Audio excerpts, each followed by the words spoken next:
Dios Todopoderoso, Dios Eterno,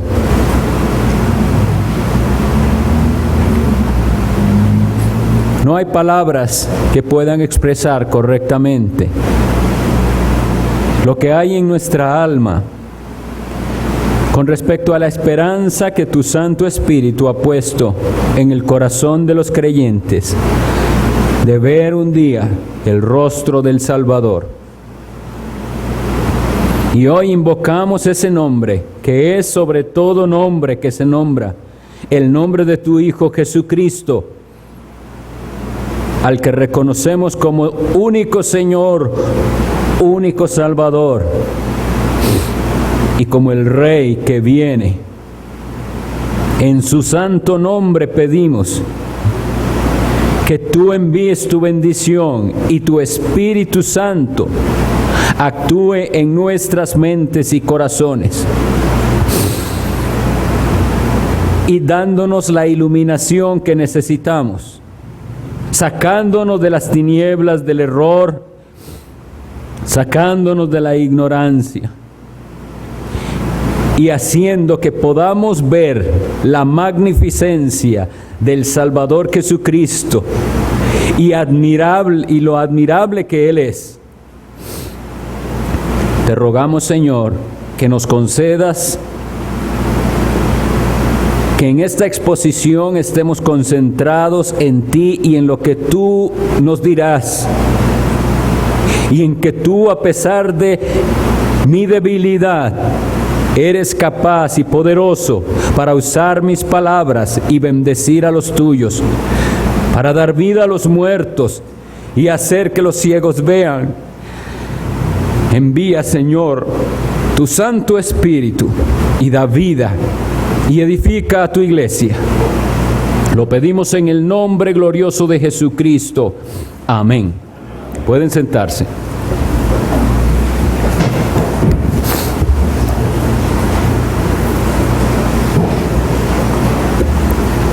Vamos a continuar en la serie de exposiciones en el libro del profeta Joel.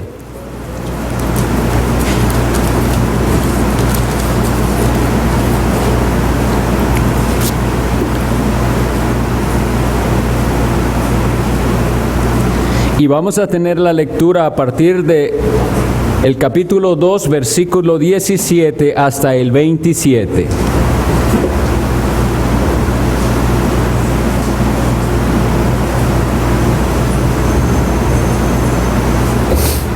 Joel 2, y leemos a partir del versículo 17.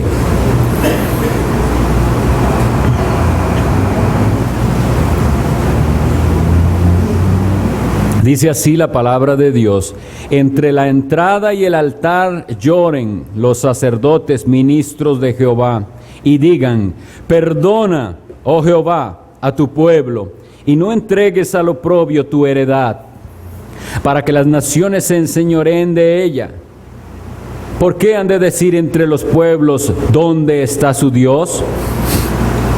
Y Jehová, solícito por su tierra, perdonará a su pueblo. Responderá Jehová y dirá a su pueblo: he aquí yo os envío pan, mosto y aceite, y seréis saciados de ellos, y nunca más os pondré en oprobio entre las naciones. Y haré alejar de vosotros al del norte, y lo echaré en tierra seca y desierta. Su faz será hacia el mar oriental y su fin hacia al mar occidental, y exhalará su hedor y subirá su pudrición, porque hizo grandes cosas. Tierra, no temas, alégrate y gózate, porque Jehová hará grandes cosas. Animales del campo, no temáis, porque los pastos del desierto reverdecerán, porque los árboles llevarán su fruto, la higuera y la vid llevarán sus frutos, darán sus frutos. Vosotros también, hijos de Sión, alegraos y gozaos en Jehová vuestro Dios, porque os ha dado la primera lluvia a su tiempo, y hará descender sobre vosotros lluvia temprana y tardía, como al principio. Las eras se llenarán de trigo, y los lagares rebosarán de vino y aceite. Y os restituiré los años que comió la oruga, el saltón, el revoltón y la langosta, mi gran ejército que envié contra vosotros. Comeréis hasta saciaros y alabaréis el nombre de Jehová vuestro Dios, el cual hizo maravillas con vosotros, y nunca más será mi pueblo avergonzado. Y conoceréis que en medio de Israel estoy yo, y que yo soy Jehová vuestro Dios, y no hay otro, y mi pueblo nunca jamás será avergonzado. Hemos leído un fragmento precioso de la promesa de restauración, pero he querido leer desde el 17 para recordar algo, que antes de estas promesas de restauración hubo un llamado al arrepentimiento. ¿Y por qué quisiera recordar esto? Porque fácilmente hay una tendencia y una actitud en todos nosotros y en todas las personas a querer apropiarse de promesas y bendiciones que la Biblia contiene sin considerar los requerimientos de Dios.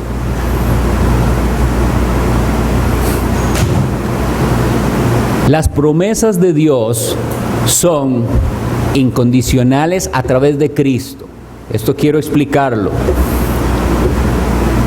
Si estamos en Cristo, esas promesas son una realidad. Él es fiel a esas promesas. A lo que me refiero es que hay quienes quieren apropiarse de promesas y bendiciones que están en la palabra del Señor sin haber experimentado las condiciones que están escritas necesarias para recibir aquellas promesas. Vuelvo a explicar: el arrepentimiento. Entonces, todo aquel que no puede identificar en su propia vida un cambio, el momento en el cual Dios, a través de su palabra, transformó su corazón, el Espíritu Santo actuando a través de la palabra, cambió su corazón para hacerle entender su urgente necesidad de Dios, y clamó por perdón, y creyó en el sacrificio de Jesucristo para ese perdón. Si no ha experimentado eso, entonces no puede apropiarse de las promesas preciosas que la Biblia tiene. Como en este mismo caso, el pueblo de Judá estaba llamado primero a arrepentirse y sus ministros a llorar el estado del pueblo, y estuvieron llamados a convocar una asamblea solemne y un ayuno. Lo recuerdan, espero. Con eso, entendiendo esto, hoy vamos a hablar un poco de en qué consiste la bendición.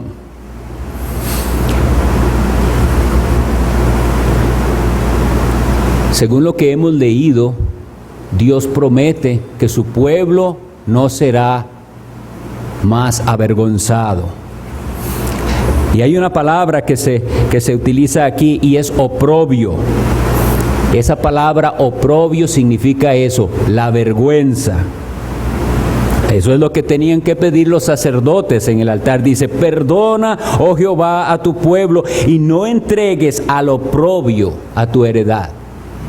No sean ellos avergonzados. Entonces, para tener un entendimiento del oprobio y de la vergüenza, vamos a ver dos elementos de esa vergüenza que fueron descritos, que se nos describen en las Escrituras para Israel. El primero fue el oprobio de Egipto. No sé si lo han leído, pero espero que sí. Si no, les animo a leerlo.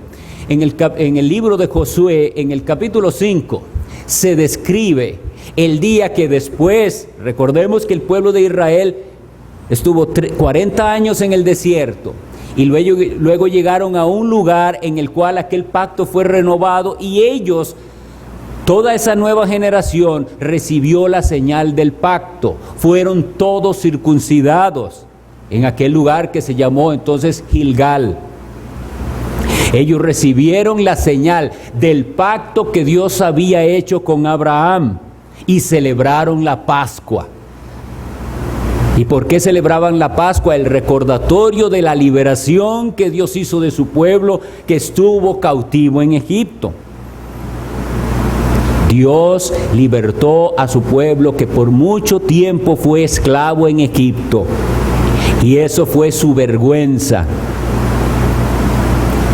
En el día en que Dios quita su vergüenza, es el día en el que ellos reciben esa señal del pacto y pueden celebrar la Pascua, la liberación, el recordatorio de la liberación que Dios hizo de ellos. Y gracias a Dios que también hoy tenemos una celebración que apunta a ese día en que fuimos libertados por el sacrificio de Cristo, que es nuestra Pascua. Pero una aplicación espiritual para el pueblo de Dios del nuevo pacto con respecto a esto que les estoy hablando del oprobio de Egipto es lo que nosotros llamamos la regeneración. Porque los profetas hablaron de un nuevo pacto en el cual Dios actuaría de esta manera. Cambiaría el corazón de los suyos y lo acercaría a Él. Dios escribiría la ley en sus corazones. El creyente, el genuino creyente, es libertado del pecado, como Israel fue libertado de esa esclavitud. Y el creyente lamenta aquella época de ignorancia, aquella época de haber vivido en error y aquella época de haber vivido esclavizado del pecado. Entonces, para nosotros, ese oprobio de Egipto es la vergüenza y la pena que fue quitada de la época en que viví para mí mismo según los estándares míos o del mundo y no con respecto a los de Dios. Y Dios quita ese oprobio, esa vergüenza de un pasado desligado de Dios. Hay otro oprobio, otra vergüenza que sufrió el pueblo de Dios. El pueblo de Judá era un pueblo que externamente se identificaba con Jehová, el Dios verdadero, el Dios de Abraham. Pero ese Judá que se identificaba con Dios volvió a experimentar eventualmente cautividad. Estamos haciendo un repaso de lo que hemos estudiado en muchas otras ocasiones, pero si no, les animo a leer. La Escritura se lee de forma corrida, completa, sin brincarnos partes, para tener ese panorama completo de la revelación de Dios. Pero entonces, ¿qué sucedió eventualmente? Para los que no saben, aquel pueblo que había sido rescatado de Egipto y al que se le dio aquella tierra que Dios les había prometido, Canaán, eventualmente traspasó el pacto y desechó la ley de Dios. Y Dios les había anunciado castigos al respecto de esto. Ese descuido del pueblo de Dios los llevó a sucumbir ante el mundo que les rodeaba. Es que, veámoslo así, era un pueblo que recibió la ley santa, la ley que Dios escribió, dice la Biblia, con su propio dedo, y la menospreció este pueblo y comenzó a vivir, como les decía, conforme sus propios estándares o los estándares del mundo que le rodeaba. Y el castigo de Dios se mostró en que ese pueblo de Judá fue llevado a Babilonia y allá una vez más experimentó la vergüenza de ser cautivos. Eso también fue el oprobio del pueblo de Dios. Ahora, pensemos un poquito en eso, en lo que él habla aquí, en lo que se imagina el profeta, de lo que significa el oprobio para el pueblo de Dios. ¿Cuál es la razón de este oprobio, de esta vergüenza? Bueno, los demás pueblos se burlarían de ellos. ¿De qué manera? Solo imaginemos a un caldeo, a un babilonio diciendo: ustedes que dicen que Dios los libertó milagrosamente de Egipto, que Dios abrió un mar para que ustedes pasaran. Y aquí son en Babilonia ciudadanos de segunda categoría. ¿No es eso una vergüenza? Ustedes que dicen que Dios les habló desde un monte que echaba humo, que Dios se les presentó y les dio una ley. ¿Qué hacen aquí? ¿Dónde está ese Dios de ustedes? Eso es el oprobio y la vergüenza. Y hermanos, de una vez aplicando a nuestra propia vida, Dios puede castigar la negligencia de sus hijos con un periodo de temporal cautividad. Tenemos que tener esto muy claro. Y Dios los dejará en ese periodo de cautividad hasta que entiendan, como decía el profeta, cuán amargo es haber faltado mi temor en tu corazón. ¿Qué fue lo que faltó en Judá? El temor de Dios. Y Dios los hizo pasar por cosas terribles hasta que reconocieran cuán amargo es apartarse del Señor. Pero ese periodo de cautividad en un verdadero cristiano, en la iglesia misma, es temporal. Si es un cristiano verdadero, si es una iglesia de Dios, ese periodo de castigo temporal pasará y experimentaremos la bendición de Dios nuevamente, la restauración. Dios hará que ese pueblo clame a Él y que perseverando en buscar el rostro de Dios, reciba la promesa. Esas dos cosas debemos considerarlas porque son dos posibilidades en nuestra vida y en la vida de los que conocemos. A veces conocemos a personas de las cuales no sabemos. ¿Esa persona qué es? ¿Es todavía un inconverso? ¿Vive en ese Egipto? ¿No ha sido libertado? Bueno, puede ser que sí.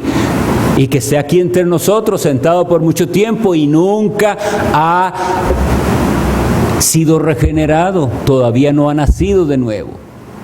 Pero también puede ser que su vergüenza no sea esa, sino la de ser un cristiano que por negligencia cayó en un periodo en el que no se ve en él las marcas del cristianismo. Pero de una vez les anuncio, una cosa para identificarlo es el gran dolor que es para el cristiano vivir así. Esa persona que conociendo a Cristo pasa por ese periodo de temporal cautividad, les digo hermanos, es el ser más infeliz de todo el mundo. Porque ahora él, conociendo lo que es la comunión verdadera con Cristo, no disfruta de ella. El que nunca ha estado en la presencia de Dios, el que nunca se ha comunicado con Dios como su Padre a través de Jesucristo, ni ha entendido la obra del Espíritu Santo, no tiene que lamentar. Él no conoce eso. Pero el que lo experimentó y pasa por el azote de Dios va a sufrir muy gravemente.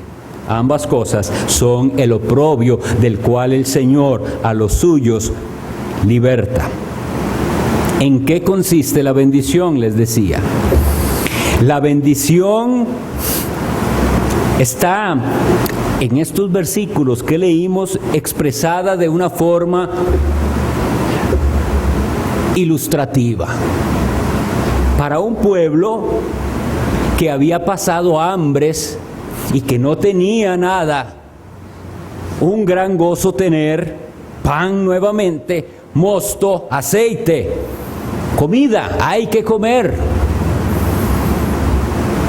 Pero si no interpretamos correctamente, podríamos pensar que de eso se tratan las bendiciones, de tener comida. ¿Por qué sabemos que no es así? Bueno, la misma palabra del Señor nos dice en Proverbios 17:1 que no, la bendición no está en tener porque dice, mejor es bocado seco y en paz que casa de contiendas llena de provisiones. Si una casa llena de provisiones carece de paz, dice Salomón que es preferible solo tener un bollo de pan, pero tener paz. Eso lo quiero que lo analicemos, porque fácilmente podríamos desviarnos, como se han desviado muchos, a pensar que eso es las bendiciones de Dios, tener cosas de esta vida, tener bastante que comer, tener buena casa, tener comodidades, y así están midiendo las bendiciones de Dios. Pero esto se contrapone, o más bien contrasta completamente con lo que nuestro Señor nos enseñó, que nuestros tesoros no eran de este mundo. ¿Qué dijo Cristo en Mateo 6, en 19, 20?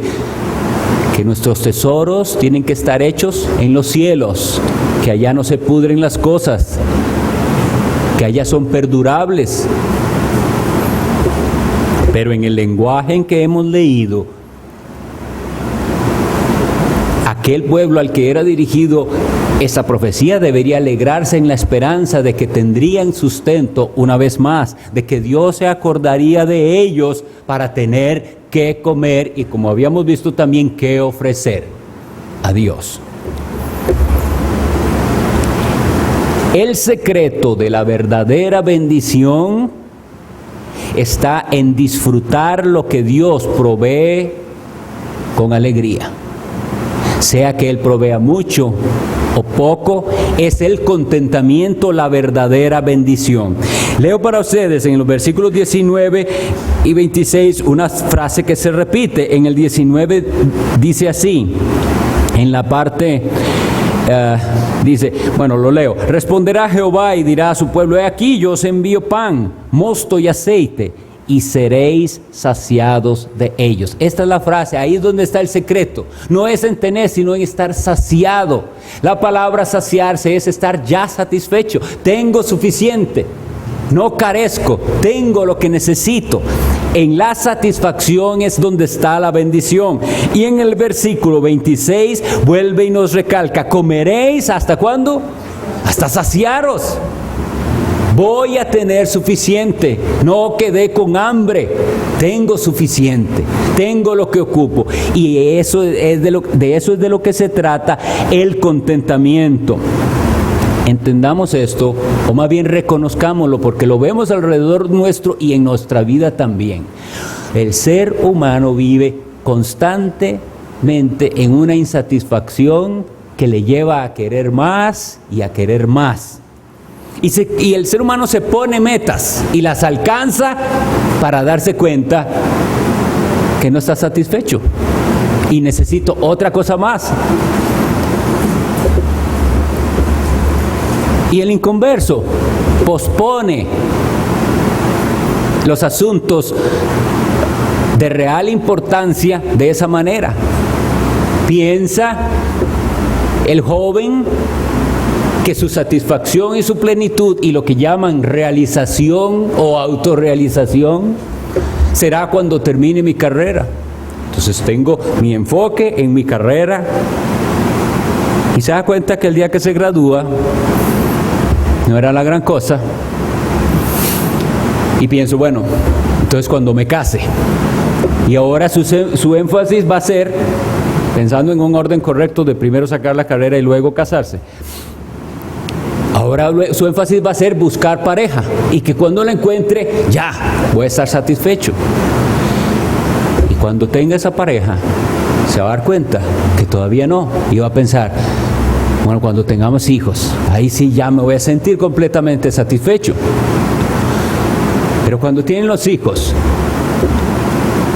y no se siente satisfecho, aquella persona piensa, seguro cuando crezcan, cuando se vayan del hogar. Y después, cuando me pensione tal vez, sigue esperando en algo de esta vida, constantemente insatisfecho. Pero cuando esa persona tiene la bendición de Dios, está satisfecho antes de terminar la carrera, Está satisfecho y agradecido cuando termina su carrera. Está satisfecho y agradecido el día que Dios le concede su pareja, esposo o esposa. Está satisfecho y agradecido si Dios le concede hijos y los disfruta y reconoce esa responsabilidad y no se queja, sino que hace su labor. Y está satisfecho en el trabajo que Dios le da, aunque no sea bonito. Aprende a ser agradecido y se estará satisfecho aquel día en que se jubile si Dios le concede. Pero ¿me entienden la diferencia? Espero que haya sido claro. Estaréis saciados, satisfechos. Hay alguien que lo expresa muy bien, es el apóstol Pablo. Dice el apóstol Pablo a Timoteo en la primera epístola 6:8, dice: así que teniendo sustento y abrigo, estemos contentos con esto. Para el pensamiento actual, Pablo es un conformista. Para el pensamiento de los santos, él es un hombre agradecido. Y dice Pablo en la epístola a los Filipenses 4:12 y 13: sé vivir humildemente y sé tener abundancia. En todo y por todo estoy enseñado, así para estar saciado como para tener hambre, así para tener abundancia como para padecer necesidad. Todo lo puedo en Cristo que me fortalece. ¿Dónde estaba su satisfacción? En Cristo. Y de Él recibía la fortaleza para las épocas en que no había abundancia y en que había carencia. De Cristo.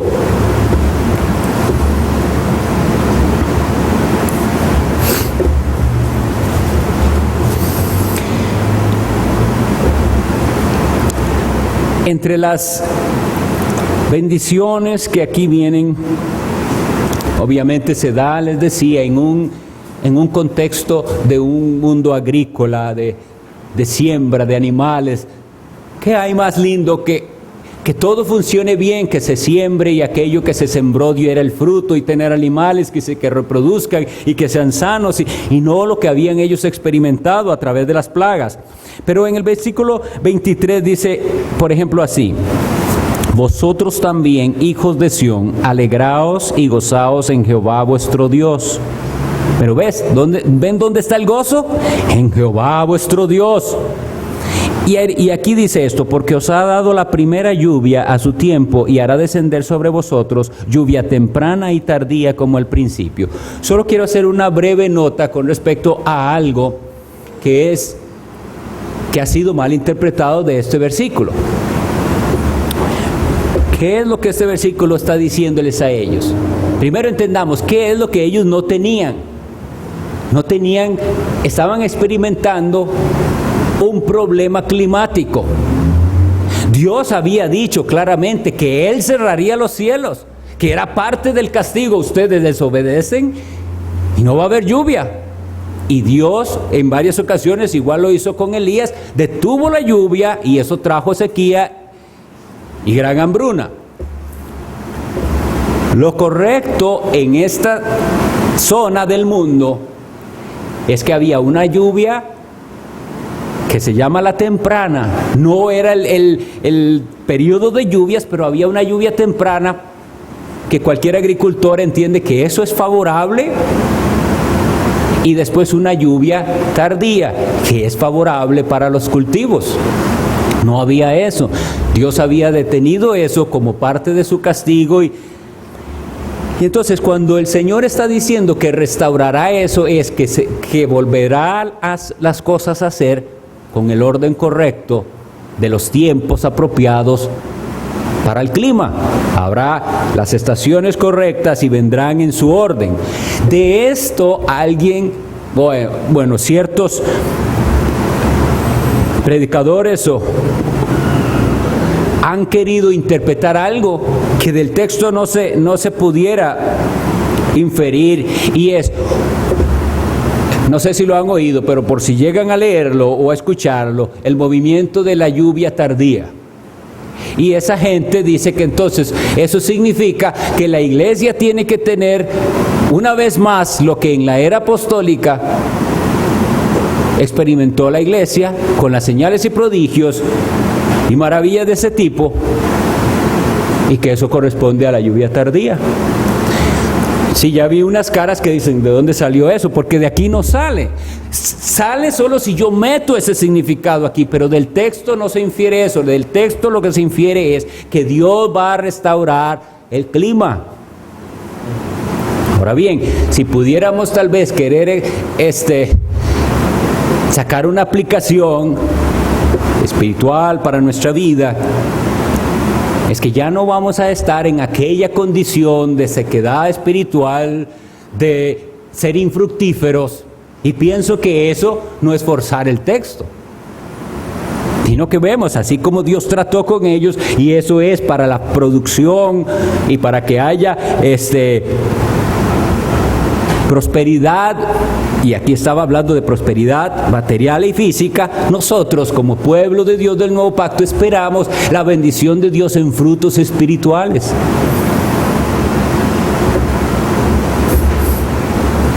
Eso es solo una nota por si escuchan eso, pero para nosotros entonces, según vemos, la revelación bíblica no va a depender de la abundancia de bienes, porque Cristo lo habló tan claramente, que la vida del hombre no consiste en la abundancia de los bienes que posee. Y porque vimos aquí mismo que el gozo es en Jehová, vuestro Dios, y porque habíamos leído la vez anterior que el profeta Habacuc llegó a decir que aunque la higuera no florezca, ni en las vides haya fruto, ni haya trabajo, y no haya vaca en los corrales, con todo, a pesar de, yo me alegraré en Jehová y me gozaré en el Dios de mi salvación. Esto sí es el poder de Dios actuando en nuestras vidas. Esto sí es la obra del Espíritu en nosotros que nos da gozo a pesar de las circunstancias. Dice el versículo, vamos a ir a los versículos 20.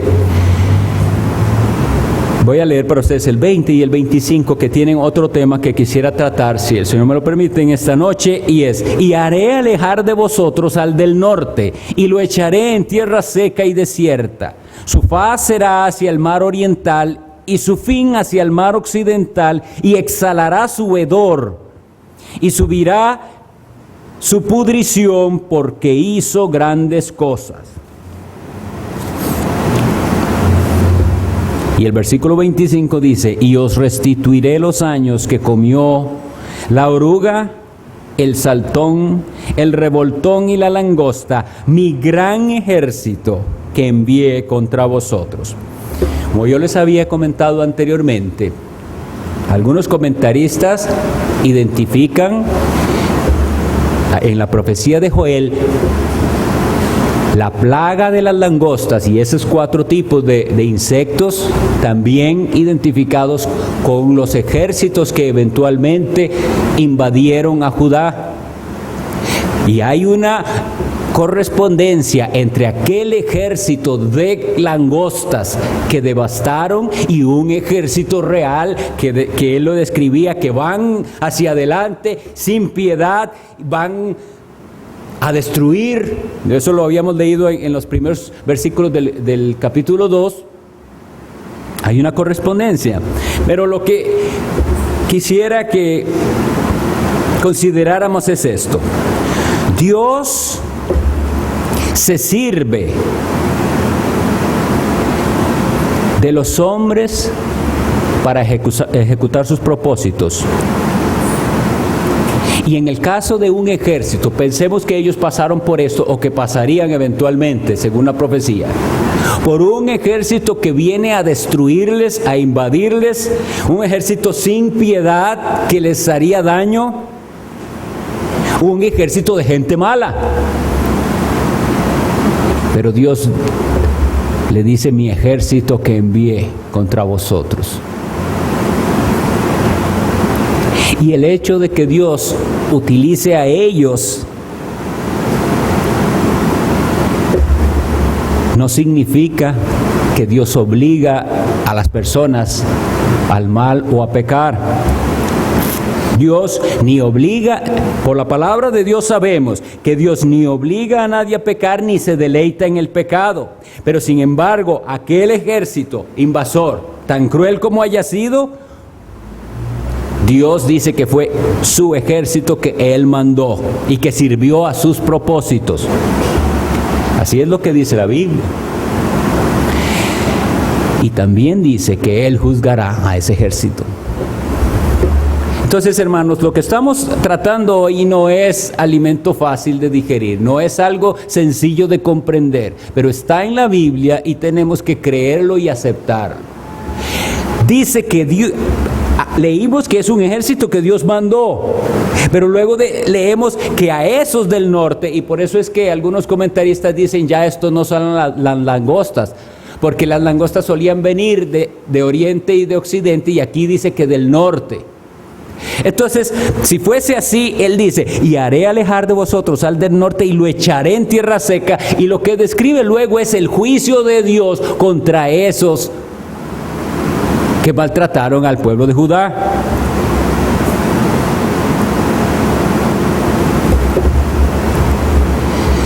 Ahora, para respaldar esto que les estoy diciendo, de que Dios está por sobre todas las cosas y utiliza incluso la maldad de los hombres para sus propósitos, pero que eso no les libra luego a ellos mismos del juicio de Dios, quisiera que leyéramos Apocalipsis 17 en los versículos 16 y 17.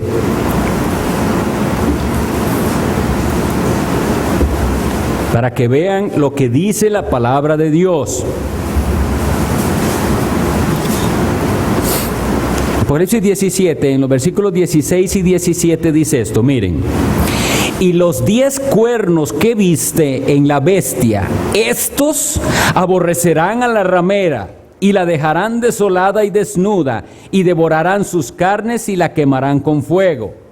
Porque, atención, Dios ha puesto en sus corazones el ejecutar lo que Él quiso, ponerse de acuerdo y dar su reino a la bestia hasta que se cumplan las palabras de Dios. O sea, Dios está utilizando a ellos como un instrumento de su juicio contra la gran ramera. Pero a esos mismos que son su elemento de juicio, leamos el versículo 14. Para que veamos el contexto, pelearán contra el Cordero y el Cordero los vencerá. Porque Él es Señor de señores y Rey de reyes, y los que están con Él son llamados y elegidos y fieles. Vean. Más claro, voy a leerlo desde el 12 en adelante, dice.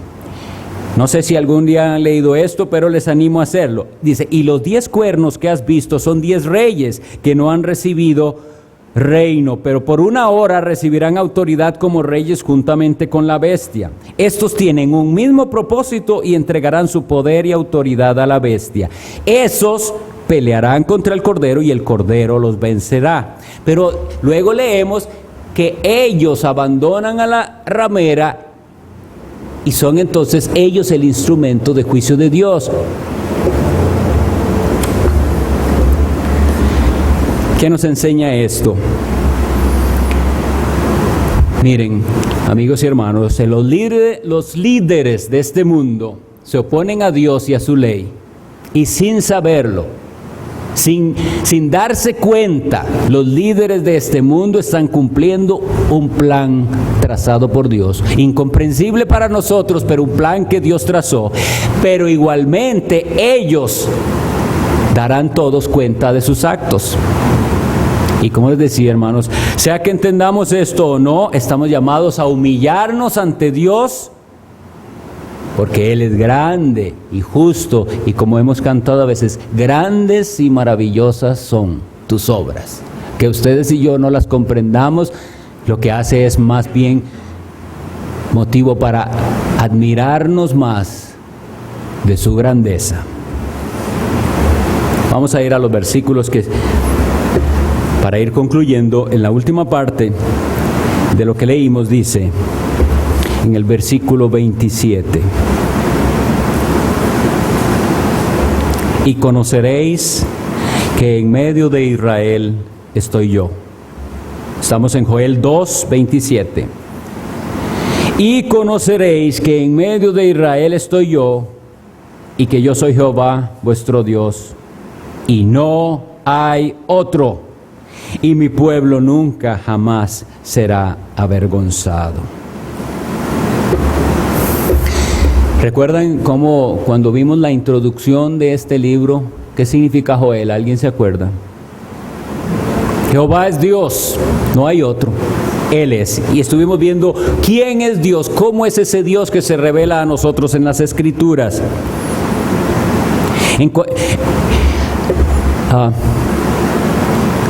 Esta frase, no hay otro, tiene que hacernos reflexionar, porque cada uno de nosotros y cada ser humano en este mundo tiene su propio Dios. Cada uno tiene su propio Dios.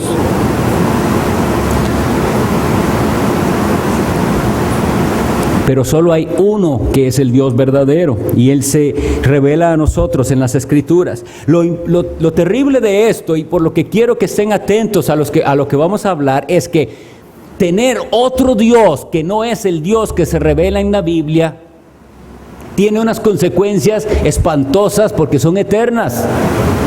Solo hay uno que es el verdadero Dios.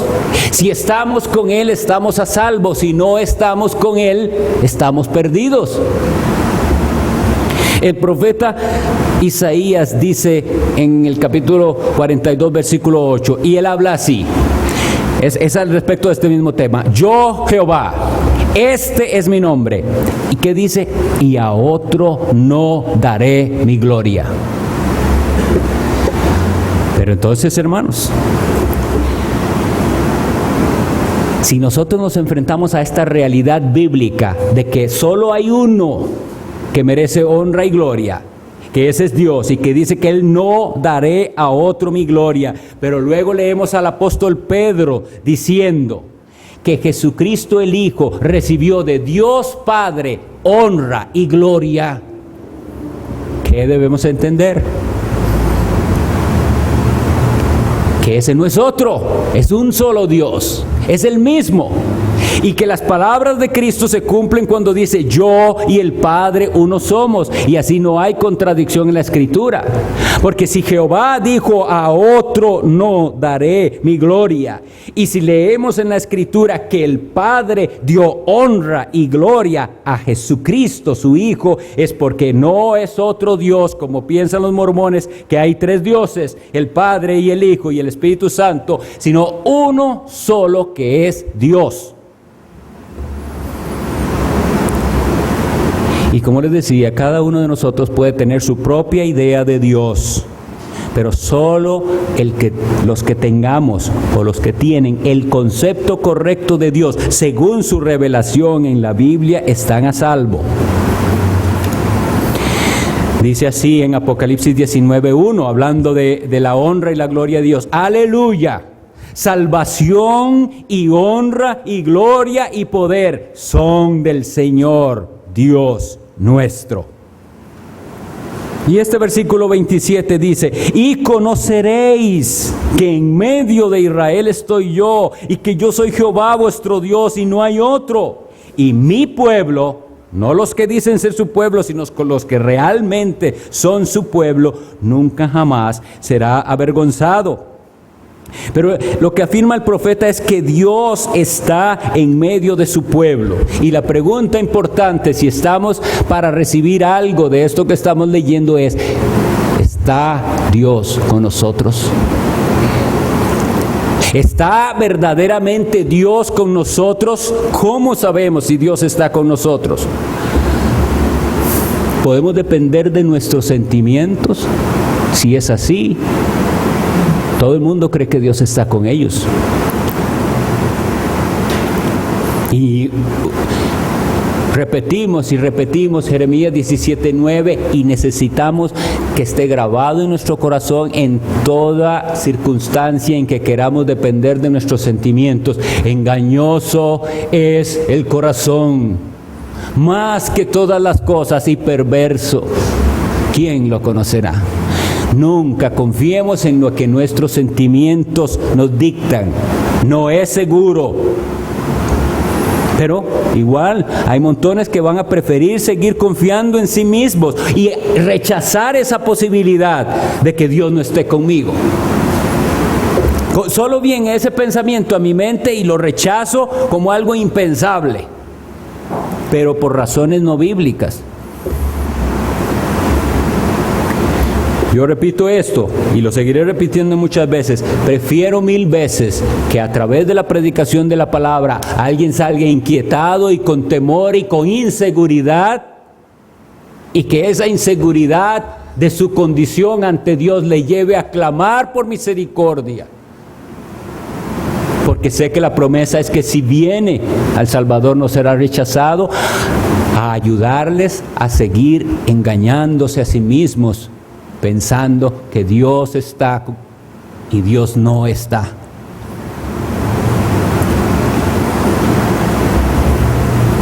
¿Con quiénes entonces está Dios?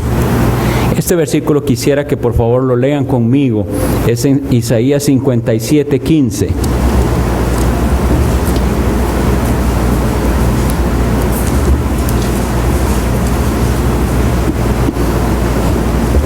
Es lindo para memorizarlo. Isaías 57:15.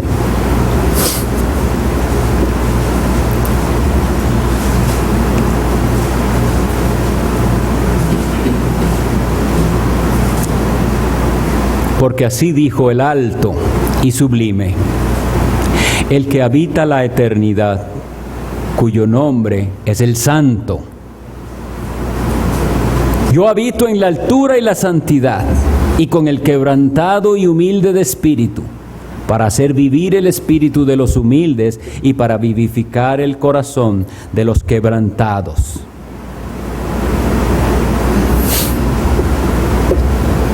Sabemos que Dios es sublime y está en las alturas, inalcanzable, pero Él ha prometido, según estamos leyendo, que Él habita con su pueblo, y su pueblo se identifica así como acabamos de leer, no con el corazón orgulloso, no con aquel que no es capaz de lamentar sus pecados, no con aquel que no acepta corrección,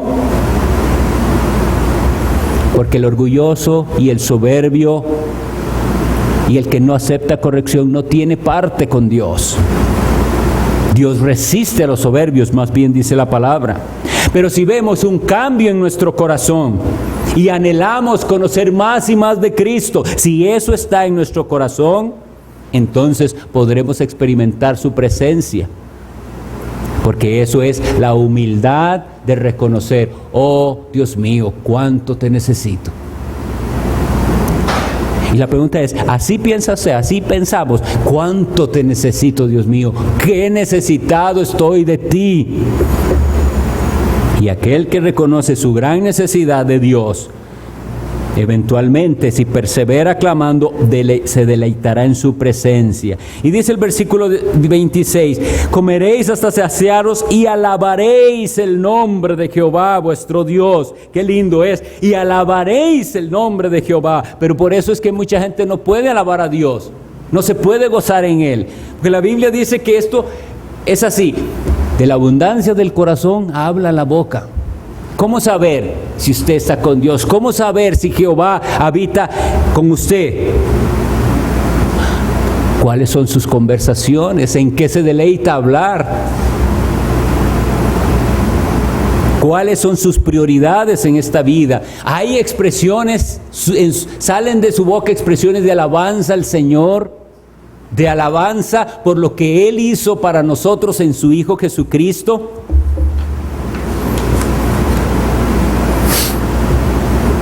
Y el llamado es,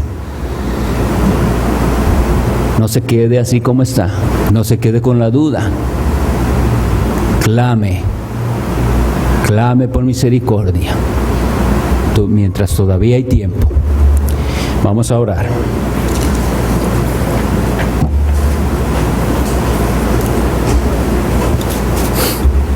Inclinamos el rostro para orar y pedir la bendición de Dios. Padre eterno, Te damos gracias porque nos has concedido ir a tu santa palabra para ser instruidos por ella, para ser corregidos por ella. Oh Señor, tú sabes mis anhelos.